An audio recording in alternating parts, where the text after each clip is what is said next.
So kids, let's begin with lesson number 5. Punctuation.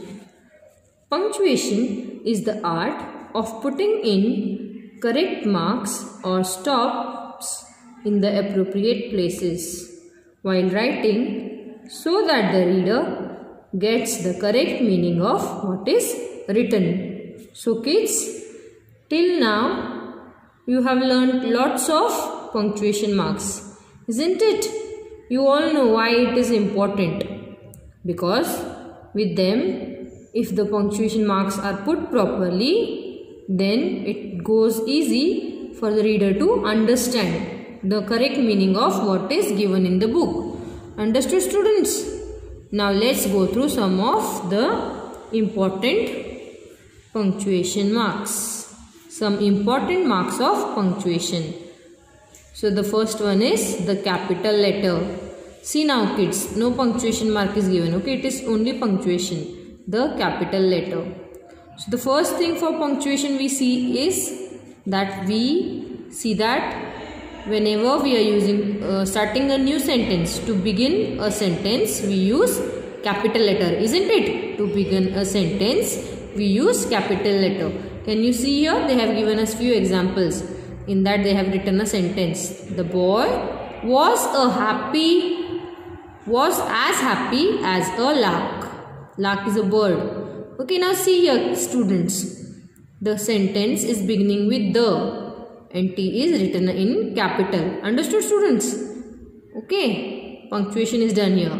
The boy was as happy as a lark. Now the next thing is that we use capital letter for proper nouns, isn't it kids? We have gone through it many a times. We use capital letter to write proper nouns. Like see here, Reena. It is the name of a girl, Reena. So whenever, wherever, it may be a paragraph, it may be sentence, it may be few sentences, wherever name of a girl is coming or proper noun is there, we are using capital letter. See here, the Yamuna. Now Yamuna is name of a river. Even Y is written in capital. Maharashtra, it is a state, so M is written in capital. Now see here the third point. For words like I and those referring to God. Now kids, you all know whenever we are talking about ourselves, we are using I. Yes or no? For that, wherever we are writing I, we have to write it in capital. Understood? Have you ever seen small I when we are talking about ourselves? And if you are using it, it is wrong. Okay, capital I will come here.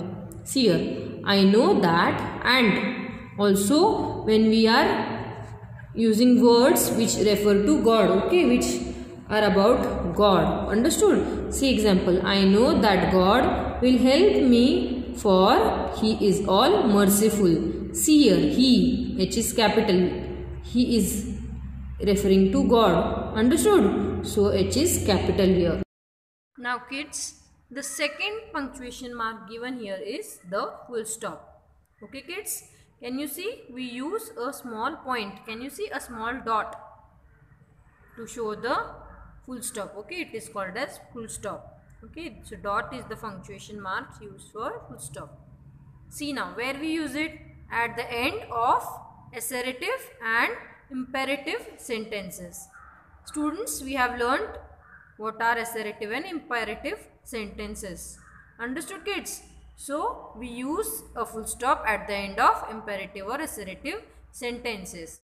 And we use after abbreviations or and initials. Okay. We also use full stop after abbreviations. Abbreviations means short forms of something. And initials means the beginning of anything. See here. They have given us example of assertive sentence and imperative sentence. See here, assertive sentence, first one. The dog ran out of the door. Can you see here? It is telling us, it is declared that the dog ran out of the door. So here full stop is given. And imperative means what? Command, request. Okay, see here, walk slowly. See here, they have used here full stop. Understood kids? Now see here second, what it tells after abbreviations or and initials. Now see here. Abbreviations means here M dot A dot. Sorry, M full stop A full stop. Means see, it is an abbreviation and here we used full stop. What is the full form of MA? Master of Arts. Understood, kids? Similarly, can you see here MS? Okay, now see here MS full stop S full stop T full stop Nike. See now Miss. MS means Miss. To tell or write the short form of Miss, we use MS dot full stop. Okay, Miss. Now after, so we can here they have not mentioned the complete name.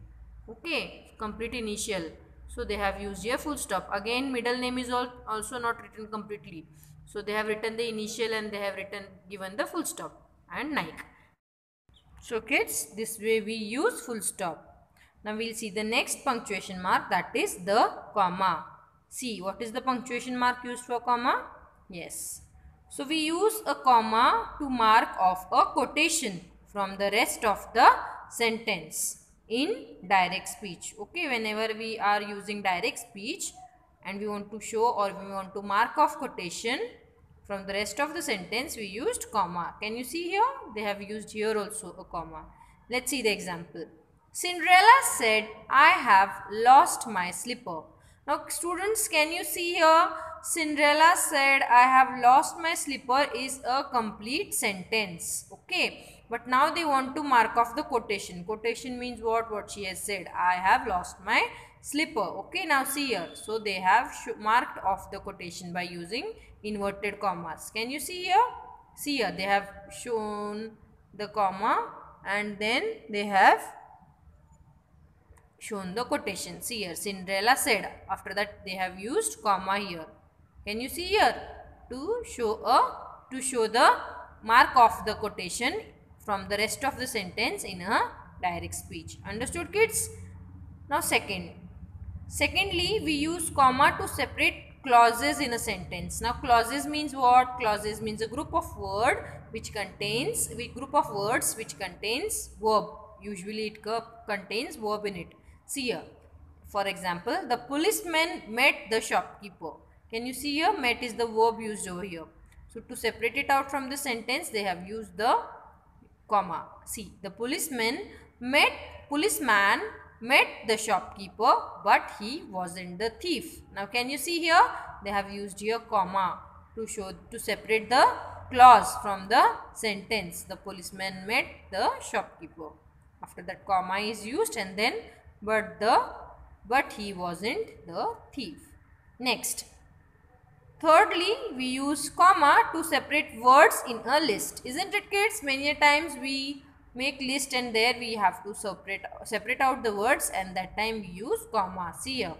The rich prince owned cars, motorcycles and boats. Now see here, there is a list of things what he owned. So we have used a comma here to separate these words. The rich prince owned cars, comma, motorcycles and boats. Okay. Now see, the confectioner sold bread, biscuits, sweets, etc. See here again bread. After bread, comma is there. After biscuits, comma is there. After sweets, comma is there. This way it is separating the words in the list.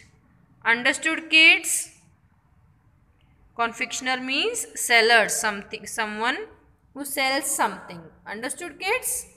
Now next let's see the number 4.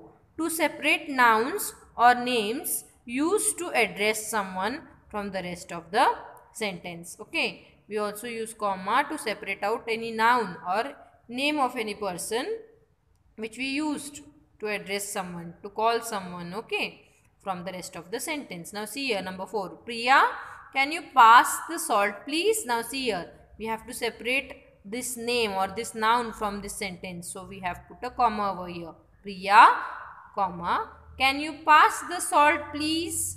Can you see here? We have used your comma. So this way we use comma.